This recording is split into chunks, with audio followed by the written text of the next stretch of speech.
You just accepted an offer on your home. And if you're like most Iowa sellers, you're thinking, great, now I just show up at closing and collect my check, right? Not exactly. Selling a home in Iowa is kind of like running a relay race. You finished your leg, finding a buyer, negotiating the price, and now you want to sit down and catch your breath. But the baton is still in your hand. There's a whole series of handoffs that need to happen before anyone crosses the finish line. And here's the problem. Nobody explains those handoffs to the seller. Tons of content exists for buyers. Buyers get checklists, YouTube videos, step-by-step guides. Sellers, you get a congratulations text from your realtor and then radio silence until someone tells you where to show up. That changes today.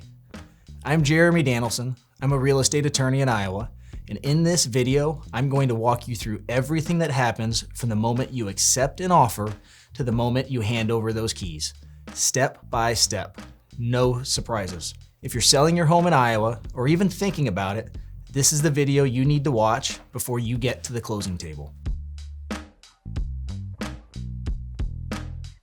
Let's start with what happens in the first 48 hours after you accept an offer. The purchase agreement is signed. Both sides have agreed upon price, closing date, and contingencies. Your realtor submits the executed contract to the settlement agent, and now the clock starts ticking. Think of it like a countdown. You've got a fixed number of days to get everything done, and every step depends on the one before it. The first thing that needs to happen is your abstract of title needs to be located and updated. And I know, if you've never sold a home in Iowa before, you're probably wondering what that even means. An abstract of title is a physical document. Sometimes it's a big, bound book. Sometimes it's a thick stack of papers that contains the complete recorded history of your property. Every deed, every mortgage, every lien, every easement, every court action that has ever been filed against that property, going all the way back to when the land was first transferred from the government. Think of it like the property's medical record. Every surgery, every diagnosis, every prescription.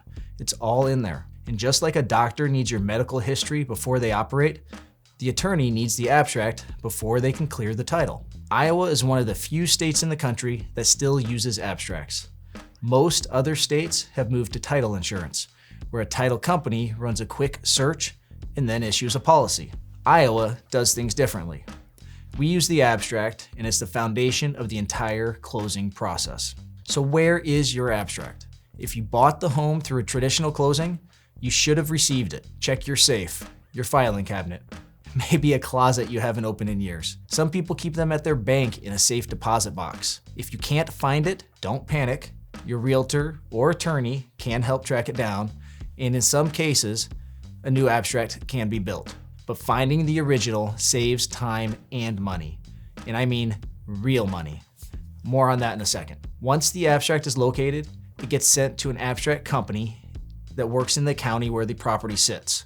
The abstractor updates it, meaning they add every recorded document affecting the property since the last time it was updated. If you bought the house 10 years ago and haven't sold it since, the abstractor adds 10 years of recorded documents to the abstract. This update typically costs between $500 and $700, depending upon the county and how many years need to be covered. It usually takes 2 to 3 weeks. In most Iowa transactions, the seller pays this cost. Now, what if the abstract is lost? This is where it gets expensive. If the abstract can't be found, a new one has to be rebuilt from scratch. The abstract company goes all the way back through the county records and reconstructs the entire chain of title. That costs $1,300 or more, and it takes 3 to 4 weeks. So if you're thinking about selling, do yourself a favor. Start looking for your abstract now. That single step can save you hundreds of dollars and weeks of stress. This is also why timing matters so much. If your closing date is 30 days out and it takes 3 weeks to update or rebuild the abstract, you've nearly used up your entire timeline before the attorney even sees it. Now here's where the process shifts to the buyer's side for a moment, but it directly affects you as a seller. Once the abstract is updated, it gets sent to the buyer's attorney. The attorney reads the entire abstract, every page, every document, and writes what's called a title opinion. The title opinion is a formal legal letter that tells the buyer and their lender whether the title to the property is clear or whether there are issues that need to be resolved before closing. If the title is clean, great. The process moves forward smoothly. But if the title opinion reveals problems, that's where things can get complicated. And this is the part that catches sellers off guard. Because these are issues tied to your property and you're the one who has to fix them. It's a little like selling a used car and finding out that there's a lien on the title you didn't know about. You can't hand over the keys until that's cleared, even if you already spent the money. So what kind of issues show up? Let me walk you through the most common ones I see. First, judgment liens. If you've ever had a court judgment entered against you, maybe a credit card lawsuit, a medical debt, a contractor dispute, that judgment may have attached to your property as a lien, even if you forgot about it, even if it was several years ago. It shows up in the abstract, and it has to be resolved before the title can transfer. Second, child support liens. Child support orders in Iowa act as liens against real estate from each monthly due date. I've seen sellers who paid off their child support obligations years ago, but the lien was never formally released. It's still sitting in the public record, and it has to be cleared. Third, unreleased mortgages. This is more common than you'd think. You refinanced your home 5 years ago. The old mortgage was paid off, but the lender never filed a release with the county recorder. As far as the public record is concerned, that old mortgage is still there. Your attorney has to track down the lender and get a formal release filed. Fourth, defective deeds. Maybe the deed that transferred the property to you has a misspelled name, a wrong legal description, or a missing signature. That defect needs to be corrected with a corrective deed before you can transfer clean title to the buyer. Most of these issues are fixable. Some take a phone call, some take a few weeks, but they all take time, which is why getting the abstract updated early is so important. You don't want to discover a title problem 5 days before closing. All right, let's assume the title opinion comes back clean, or the issues have been resolved. Now it's time for document preparation. As a seller, there are specific documents that your attorney prepares. These are your responsibility, not the buyer's. The first is the warranty deed. This is the document that actually transfers ownership of the property from you to the buyer. It has to include the correct legal description, the correct names of all grantors and grantees, and the correct vesting language. If any of that is wrong, the deed gets rejected at the recorder's office and your closing is delayed. Next, the groundwater hazard statement. Iowa law used to require a groundwater hazard statement for every real estate transfer. That changed a couple of years ago. Now you only need a separate groundwater hazard statement if the property actually has a condition that triggers it. Things like wells, underground storage tanks, burial sites, or hazardous waste. If none of those conditions exist, your attorney includes specific language directly on the deed instead. Either way, it has to be addressed. It's just handled differently now depending upon your property. And finally, the declaration of value. This is a state form that records the sale price of the property, and it's used by the county assessor to track property values. It's filed with the deed at the recorder's office. Your attorney prepares all of these, reviews them with you, and makes sure they're ready before closing day. Now let's talk about your other big responsibility as a seller: getting your sell side figures to the settlement agent. This is the part the sellers often don't realize is on them. The settlement agent needs specific numbers from you to build an accurate settlement statement. That means your mortgage payoff statement, any invoices for repairs you agreed to make, maybe HOA payoff letters, and your property tax proration. If you're slow getting these over to the settlement agent, you're the one holding up your own closing. Think of it this way: the settlement agent is building a spreadsheet where every dollar has to be accounted for. If you don't send your numbers, there are blank cells in the spreadsheet, and nobody can close with blank cells. Once the settlement agent has everything, they prepare the settlement statement. This is the document that shows every dollar in the transaction, what the buyer pays, what you receive, and where every fee goes. Review it carefully. Make sure your mortgage payoff amount is accurate. Check the property tax proration.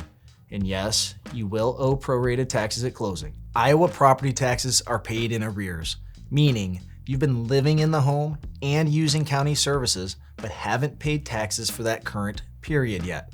The settlement statement calculates exactly how many days you owned the home during the current tax cycle and charges you your share as a credit to the buyer. Also, check for the abstract update fee, the deed preparation fee, and the revenue stamps. Revenue stamps in Iowa are currently $1.60 per $1,000 of sale price. On a $300,000 home, that's $480. If anything looks wrong on the settlement statement, tell your attorney immediately. It's much easier to fix a number before closing rather than after. All right, let's talk about the signing process and closing day. This is where the experience really varies depending upon who you're working with. At our firm, Danilson Law, we don't make sellers sit in a conference room on closing day signing a stack of documents. We do attorney signings in advance. That means you come in before closing day, or you sign remotely through our remote online notarization platform. If you've already moved or just can't make it to the office, and we walk through every document together. The deed, the declaration of value, the settlement statement, everything. We answer your questions. We make sure you're comfortable and get it all signed and notarized before the actual closing date.